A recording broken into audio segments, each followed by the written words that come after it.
Hello,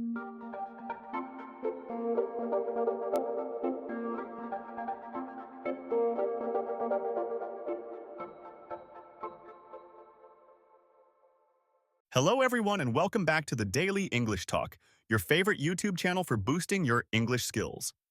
I'm your host, Liam, and today we have a very special guest who's going to help us navigate a common, yet often stressful, situation. Your first day at a new job. Please give a warm welcome to Chloe. Chloe, it's fantastic to have you here. Thank you, Liam. It's a pleasure to be on the Daily English Talk. I'm excited to help our viewers. That's great to hear. So, Chloe, the first day at a new job. It's a mix of excitement and, let's be honest, a lot of nerves. And for those learning English, it can feel like an extra hurdle. What are some of the biggest challenges people face in this scenario? You've hit the nail on the head, Liam. The biggest challenges often stem from the sheer volume of new information and interactions. You're meeting new people, learning new processes, understanding company culture, and all of it is happening in a language that might not be your first. The pressure to understand and respond correctly can be immense. People worry about not understanding instructions, not being able to ask for clarification, or worse, making a mistake because of a misunderstanding. That makes perfect sense. So, to start with, let's focus on the very beginning of the day. You arrive, you're greeted by someone, maybe HR or your manager. What kind of phrases should people be prepared for and how can they respond confidently? Absolutely. The initial greeting is crucial. You'll likely hear things like, "Welcome aboard, Chloe," or "We're so glad to have you join us." A good, polite response is, "Thank you, I'm very happy to be here," or "Thanks, I'm excited to start." You might also be asked, "Did you find us okay?" or "How was your journey in?" Simple answers like, "Yes, thank you, it was fine," or "No problems at all, thanks," are perfectly acceptable. It's about acknowledging their welcome and showing you're ready to engage. And what if they offer you a tour? That can be a lot of new vocabulary. Yes, a tour is very common. They might say, "Let me show you around," or "I'll give you a quick tour of the office." Your response could be, "That would be great, thank you," or "Yes, please, I'd appreciate that." During the tour, you'll hear terms like reception, meeting room, break room, or kitchenette, restrooms, or washrooms, and your workstation, or your desk. Don't feel pressured to memorize everything instantly.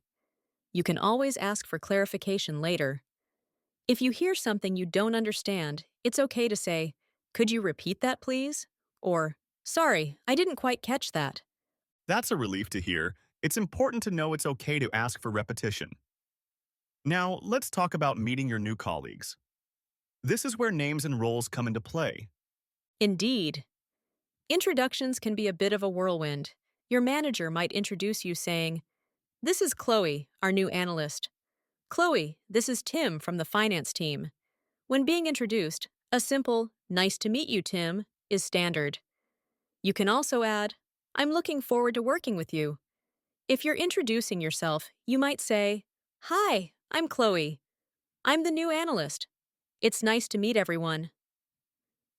A common mistake is feeling like you need to remember every single name and role immediately. It's perfectly fine to say, "It's nice to meet you all. I'm still getting used to everyone's names." Most people are understanding. And what about small talk? Those brief moments of casual conversation can feel daunting. Small talk is definitely a skill. On the first day, it's usually light. Colleagues might ask, "How are you settling in?" Or, "Are you finding everything okay?" You can respond with, "Yes, thank you. Everyone has been very helpful." Or, "It's a lot to take in, but I'm enjoying it." They might also ask about your weekend or your commute. Keep your answers brief and positive. Phrases like, "My weekend was relaxing, thank you," or "The commute was smooth today," work well. If they ask about your background, you can briefly mention where you're from or a hobby, but don't feel obligated to overshare. The key is to be friendly and approachable. Let's move on to the actual work. You'll likely receive instructions or be assigned a task. This is where understanding is paramount. This is critical. Instructions can come in various forms. verbal, written, or even through a demonstration. If you receive verbal instructions, listen carefully. If you're unsure, don't guess. You can say, just to confirm, you'd like me to compile a list of top performing stocks in the mid-cap segment over the past year? Or, so the next step is to compile a list of top performing stocks in the mid-cap segment over the past year. Is that right? This shows you're engaged and helps prevent errors. If you're given a written task or email, read it thoroughly. If there are any acronyms or jargon you don't understand, make a note of them and ask for clarification later, perhaps from your manager or a designated buddy. What if the instructions are complex or there are multiple steps involved? For complex instructions, it's beneficial to take notes. You can politely say, would you mind if I quickly jot this down? Or, I'd like to make sure I have this right. Could you give me a moment to write it down? After they've finished, you can ask clarifying questions like, what is the deadline for this task? Or, who should I go to if I have questions about this particular project?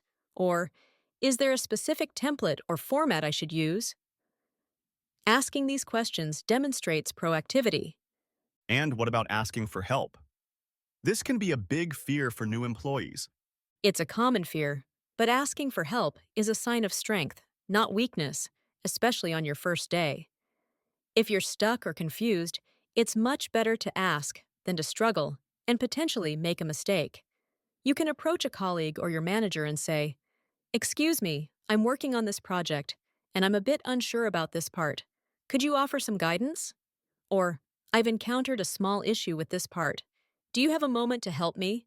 Most people are happy to assist a new team member. Remember to thank them afterward. Thank you so much for your help. I really appreciate it. Lunchtime. This can be another social minefield. How should one navigate lunch on the first day?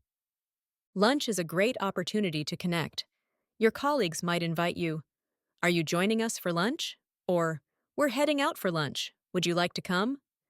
If you're comfortable, say, yes, that sounds lovely. Or, I'd love to. If you prefer to eat alone or have other plans, you can politely decline. Thank you for the invitation, but I have a packed lunch today. Or, I think I'll just grab something quickly near my desk today, but thank you. If you do join them, listen more than you speak initially. Participate in the conversation where you can, but don't feel pressured to be the center of attention. You can ask them about their roles or their experience at the company. What if someone asks about your personal life? This is where it gets a bit more nuanced. Generally, colleagues will keep it professional. But sometimes small talk can veer into personal territory. If you're asked something you're not comfortable answering, you can steer the conversation back. For example, if asked about relationship status, you could say, I prefer to keep my personal life private, but I'm really enjoying getting to know everyone here.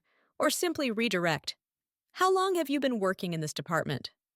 It's about setting boundaries politely. Let's talk about the end of the day. What should you expect and how can you wrap things up professionally? As the day winds down, your manager might check in. How was your first day? Or, do you have any initial questions? Again, be positive and honest. It was great, thank you. I learned a lot. Or, I'm still processing everything, but it was a good start. You might also be asked, is there anything you need before you leave? Or, do you know what your priorities are for tomorrow? If you have questions about your schedule for the next day, this is a good time to ask. Could you clarify what time I should be in tomorrow? Or, what will be my main focus tomorrow? And what about saying goodbye? A simple, have a good evening, or see you tomorrow, to colleagues you interact with is standard. If you're leaving before your manager, you can let them know, I'm heading off now, thank you for everything today. Chloe, this has been incredibly insightful. You've broken down what can seem like a very daunting experience into manageable steps. What are your top 3 tips for someone preparing for their first day in English? That's a great question, Liam. My top 3 tips would be, first, preparation is key. Before your first day, try to research common workplace phrases. Think about your own role and what kind of instructions you might receive. Practice saying them out loud. Even knowing a few key phrases can boost your confidence significantly. Second, don't be afraid to ask questions. As we've discussed, clarification is crucial. It's better to ask a silly question and get it right than to make a mistake because you were too afraid to ask. Prepare phrases like, "Could you repeat that, please?" Or, "Can you explain that in a different way?" And third, be a good listener and observer. Pay attention to how your colleagues communicate, the tone they use, and the common phrases they employ. This will help you adapt to the company culture and improve your understanding and speaking skills naturally. Those are excellent tips, Chloe. Preparation, asking questions, and observation. They're not just for the first day, but for any new learning experience. Exactly. These are foundational skills for anyone navigating a new environment, especially in a professional setting where clear communication is vital. Before we wrap up, Chloe, for our viewers who are still a bit anxious, what's one final piece of encouragement you can offer? Remember that everyone has been new at some point. Your colleagues and managers understand that you are learning. They hired you for your skills and potential, not for your perfect English on day one. Be patient with yourself, celebrate small victories, and focus on making progress. Your first day is just the beginning of your journey, and with practice, you'll become more confident with every passing day. That's a wonderful message to end on. Thank you so much, Chloe, for sharing your expertise and practical advice with us today. I'm sure our viewers have learned a lot and feel much more prepared for their first day. Thank you for having me, Liam. It was a pleasure. And thank you to all of you for joining us on Daily English Talk. If you found this video helpful, please give it a thumbs up, subscribe if you haven't already, and hit that notification bell so you don't miss our future episodes. We'll see you next time.